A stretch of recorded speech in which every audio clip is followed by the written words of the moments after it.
New regulations of toxic gas used by medical sterilization facilities were finalized earlier this year. But now officials say there's concern over delays to implement the new rules as the industry pushes back. Spotlight on America national investigative correspondent Angie Moreski has more details. There's a lot of information. The Clean Air Laredo Coalition, We're going to need probably English and Spanish. is working to raise awareness, All right, well, let's go. warning citizens in this 95% Hispanic community about the dangers of ethylene oxide. So we can try the other side, Edgar?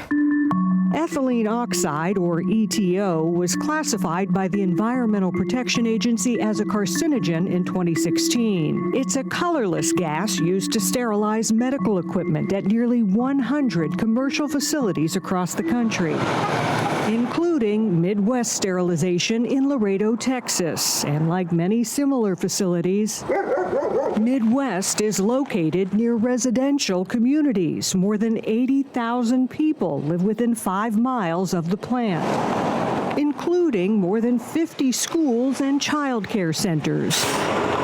What is it like for this community to sit in the backyard of this facility emitting a known carcinogen? It's very frustrating. They're just allowed to be built in the middle of a city next to schools and businesses and residential areas. It's so hard to understand how that is possible. Tricia Cortez is a community leader fighting to lower EtO emissions since state testing showed cancer clusters here, and the EPA designated Midwest and 22 other facilities across the country high risk to nearby communities due to high levels of EtO emissions. We want to make sure that we can stop these very dangerous levels of emissions that are coming out of this plant. The new EPA regulations are designed to reduce EtO emissions at commercial sterilizers by 90%, but the industry is pushing back.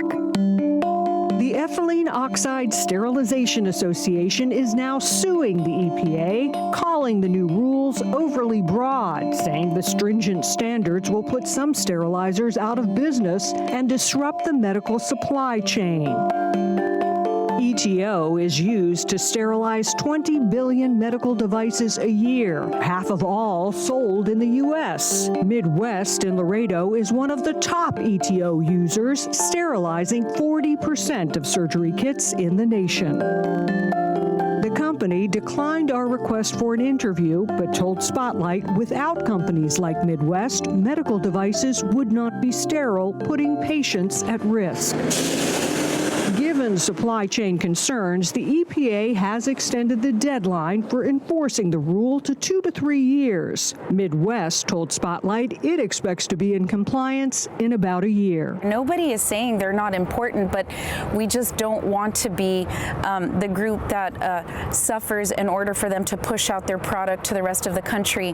The mayor's invited Midwest and their attorneys to come to City Council on several occasions. Attorney Victor Trevino Jr. is the Laredo mayor's son and advisor, and has been a part of discussions where he says Midwest told the city they've invested more than $1 million in upgrades. It's a matter of trusting them, but the city would rather confirm it. I don't want to get cancer. You don't want to get cancer. Concerns remained high in Laredo at an October town hall meeting after recent local emissions testing still showed elevated levels of EtO in the air. We are not a sacrifice zone.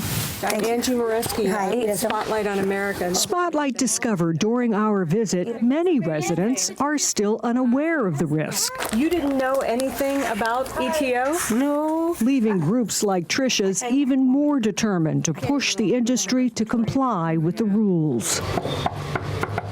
This work is ongoing and we can't stop. In Laredo. Here's a little bit more on the health risks. I'm Angie Moreski. Thank you, Ms. Thelma. For Spotlight on America.